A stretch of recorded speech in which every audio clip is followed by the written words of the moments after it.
बिस्मिल्लाहिर्रहमानिर्रहीम। हम बात कर रहे हैं जी error in testing hypothesis, chapter number 6 of business research method by Ranjit Kumar.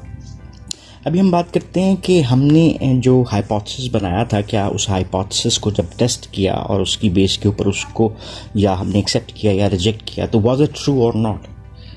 यानी अगर हमें हाइपोथेसिस वो जो ट्रू था उसको फॉल्स कह दिया और जो फॉल्स था उसको ट्रू कह दिया, तो दैट मीन्स कि we have done an error in testing a hypothesis. So पहले तो ये देखते हैं कि what are the possible reasons जो कि हमारे सामने आती हैं, या वो अजम्पशंस जिसकी बेस के ऊपर हमें ये पता लग सकता है कि हमारा हाइपोथेसिस जो हमने टेस्ट किया वो करेक्ट है या इनकरेक्ट है। सो पॉसिबल वेज जो हैं इनकरेक्ट कंक्लूजन्स के ऊपर पहुंचने के लिए अबाउट अ हाइपोथेसिस, उसके कई रीजंस हो सकती हैं। सो इनकरेक्ट कंक्लूजन्स के ऊपर जब हम बात करते हैं तो वो हाइपोथेसिस की वैलिडिटी के ऊपर एक सवालिया निशान बना सकते हैं। सो उन फैक्टर्स को देखते हैं। सबसे पहले जो हम बात करने जा रहे हैं उन डिफरेंट फैक्टर्स के ऊपर, पहला पॉइंट जो हम डिस्कस करते हैं that is the study design selected is faulty. Study design से क्या मुराद है, इसको भी देख लेते हैं। दूसरा पॉइंट हम जो बात करेंगे वो क्या है जी, सैम्पलिंग प्रोसीजर जो है वो फॉल्टी हो सकता है।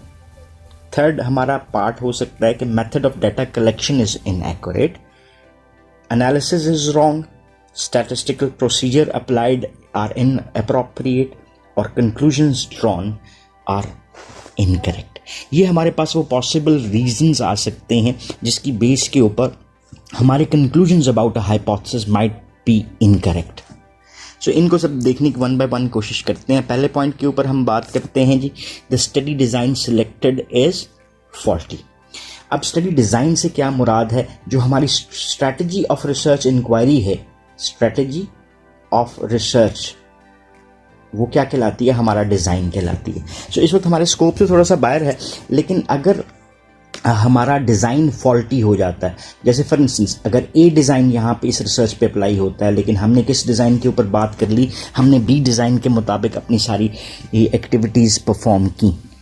सो फॉर इंस्टेंस अगर हमने कहा जी हमने लॉन्गिट्यूडनल डिज़ाइन लगा दिया, लेकिन जो स्ट्रक्चर था इस रिसर्च का उसके मुताबिक यहाँ पर क्रॉस सेक्शनल लगता था, तो हमारा हाइपोथेसिस गलत हो सकता है। सो अप्रोप्रिएट रिसर्च डिज़ाइन।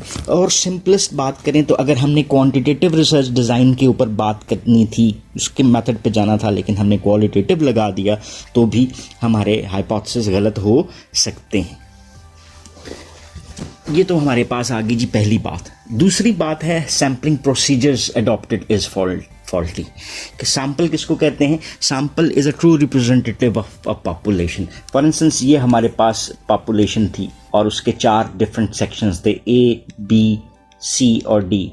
मैंने यहाँ से भी ले लिया, यहाँ से भी सैम्पल ले लिया और यहाँ से भी ले लिया, लेकिन ये लोग शामिल ही नहीं थे हमारे सैम्पल में, तो ये sample true representative of a population नहीं है। इसका मतलब है सैम्पलिंग प्रोसीजर हमारा क्या हो गया, वो फॉल्टी हो गया, और जिसमें रिप्रेजेंटेशन फ्रॉम डी मेंबर्स शामिल ही नहीं है, तो हमारे हाइपोथेसिस गलत साबित हो सकते हैं। देन आ जाता है method of data collection is inaccurate. अब डाटा कलेक्शन के हमारे पास 3 मेथड्स आते हैं। पहला क्वेश्चनर होता है, दूसरा ऑब्जर्वेशन कहलाता है, और तीसरा हमारे पास बेसिकली प्राइमरी डाटा का इंटरव्यू कहलाता है। अगर हमने जो मेथड ऑफ डाटा कलेक्शन है वो अप्रोप्रिएट नहीं लिया, यानी जहाँ पर हमारे पास अनपढ़ लोग थे और उनको क्वेश्चनर की समझ नहीं थी आती, उस लैंग्वेज की समझ नहीं थी आती, और हमने उनसे इंग्लिश में सवाल पूछ लिए क्वेश्चनर की सूरत में, तो वो टिक टिक टिक तो लगा देंगे, लेकिन वो उसको अंडरस्टैंड नहीं कर पा रहे, जिसकी वजह से उनके आंसर्स अप्रोप्रिएट नहीं हैं। So inaccurate data collection method applied there might give us wrong results, जिसकी वजह से हमारे हाइपोथेसिस टेस्टिंग सफ़र कर सकती है। फिर एनालिसिस इज़ रॉन्ग। हमारे पास जो स्टैटिस्टिकल एनालिसिस हैं वो बेसिक एप्लीकेशन होती है किसी भी हाइपोथेसिस को टेस्ट करने की, और अगर हमारे पास अगर हाइपोथेसिस ऑफ एसोसिएशन है और हमने किसी भी वेरिएबल के रिलेशनशिप को चेक करने के लिए कोरिलेशन लगानी है और हमने टी टेस्ट लगा दिया, तो डेफिनेटली हमारे रिजल्ट्स ठीक नहीं आएंगे। सो हमारा एनालिसिस प्रोसेस और प्रोसीजर्स जो हैं वो गलत साबित हो गए। So analysis is wrong, statistical procedure applied are inappropriate. जो भी प्रोसीजर हमने लगाना था, जैसे फॉर इंस्टेंस हम अगर किसी भी दो वेरिएबल्स के आपस के रिलेशनशिप की क्वांटिफिकेशन करना चाहते हैं, इम्पैक्ट को देखना चाहते हैं कि how much independent is causing change in the dependent, तो हमारे पास रिग्रेशन लगती है। लेकिन रिग्रेशन को रन करने के लिए उसकी कुछ अजम्पशंस हैं जो हमने पूरी करनी है। If we haven't applied the assumptions and directly run that regression, तो वो जो प्रोसीजर हमने अप्लाई किया वो अप्रोप्रिएट नहीं था। रिजल्ट्स आ जाएंगे लेकिन हाइपोथेसिस टेस्टिंग पे वो नेगेटिवली अफेक्ट कर सकते हैं, और the conclusions drawn are incorrect. So चीज़ों की अपनी अंडरस्टैंडिंग होती है। जैसे हमारे पास स्टैटिस्टिकल डाटा आया तो उसको हमने कैसे रीड आउट करना है, हमने रीड आउट तो कर लिया लेकिन हमने गलत इंटरप्रिटेशन कर दी, तो कंक्लूजन्स जो हम ड्रॉ कर रहे हैं वो भी गलत हो सकते हैं। So these are the possible reasons जो हमारे सामने आते हैं, जिसकी बुनियाद पे हम कह सकते हैं कि हमारे हाइपोथेसिस जो हैं वो टेस्टिंग प्रोसेस में कहीं एरर के साथ है। सो इसमें different types of hypothesis error को देखते हैं। हमारे पास जी दो बेसिकली 4 क्वाड्रेंट्स नज़र आ रहे हैं और 2 एक्सेस हैं। एक्स एक्सेस पे हमें नज़र आता है एक बेसिक मेजरमेंट कि when all null hypothesis is actually, आगे वाली बात बाद में करते हैं। और वाई एक्सेस पे हमें क्या नज़र आ रहा है, when your decision is to. अब इसको बढ़ते हैं। When all null hypothesis is actually अब हम यहां पर बात करते हैं, 2 चीजें ऐड होनी चाहिए थी, दैट इज ट्रू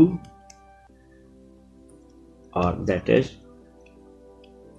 फॉल्स। अब इसको पढ़ते हैं। When all null hypothesis is actually true, और नल हाइपोथेसिस ट्रू है, हम क्या कर रहे हैं, उसको एक्सेप्ट कर रहे हैं, तो हमने करेक्ट डिसीजन कर लिया, एरर नहीं हुआ। When all null hypothesis is actually false, लेकिन हमने उसको एक्सेप्ट कर लिया तो हमने एरर कर लिया। इस एरर को हमने क्या कहा, type 1 error. When all null hypothesis is actually true, लेकिन हम उसको रिजेक्ट कर देते हैं तो अगेन हमने एक एरर किया। This type of error is called as type 2 error. और when all null hypothesis actually false, और when your decision is to reject, जो फॉल्स था आपने रिजेक्ट कर दिया तो आपने सही डिसीजन किया। सो हमारे सामने 2 किस्म के एरर आ गए, जिसको हमने टाइप 1 एरर कहा और दूसरे को हमने टाइप 2 एरर कहा। ठीक है। सो हमारे सामने जो नज़र आता है कि तमाम एस्पेक्ट्स जिसको हमने रिसर्च प्रोसेस में देखा, उसमें से कोई भी रिस्पॉन्सिबल हो सकता है कि हम अपने जो एरर हैं उसके ऊपर कंक्लूड कर रहे हों। सो हमारे जो कंक्लूजन्स हैं वो मिसलीडिंग भी हो सकते हैं। सो testing of a hypothesis is always possibly with an error, तो इसको हमें कंसिडर करना चाहिए। सो कंक्लूजन जो हम ड्रॉ कर रहे हैं उसमें 2 किस्म के जो एरर्स आते हैं उसको कंक्लूड कर लेते हैं। पहला एरर क्या आया, दैट इज टाइप 1 एरर, जो क्या है, rejection of a null hypothesis when it is true. और दूसरा type 2 error, acceptance of a null hypothesis when it is false. So जब भी हम अपनी रिसर्च कंडक्ट कर रहे होते हैं तो हमें इन एरर्स को ज़रूर कंसिडरेशन देनी चाहिए कि कहीं हमने जो डिफरेंट ये जो हमने मेथड्स बनाए थे, ये देखे थे, प्रोसेसेस देखे थे, जिसकी वजह से हमारा हाइपोथेसिस गलत हो सकता है। And we should also be considering all this कि हमारा हाइपोथेसिस कहीं गलती की बेस के ऊपर टाइप 1 और टाइप 2 एरर को फेस ना कर रहा हो। So that was all about this lecture, and this also concludes the chapter number 6 for us as well. Or if you still have any question or queries, so you can ask in the comment section and we will definitely love to answer those. Thank you very much for watching this video. Have a nice time. Allah Hafiz.